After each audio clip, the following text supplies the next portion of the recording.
Hello everyone, এটা হচ্ছে আমার বার্থডে ব্লগ। ছোটোখাটো করে পরিবারকে নিয়ে উদযাপন করলাম আমার birthday. Happy birthday to you.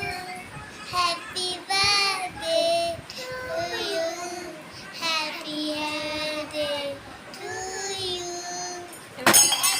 এবার আমাকে একটা পাপ্পা দাও। Thank you. সবার সাথে তো আনন্দ করে ভাগাভাগি করে নিজের বার্থডেটা সেলিব্রেট করলাম। তো আশা করি ভালো লাগবে আপনাদেরও।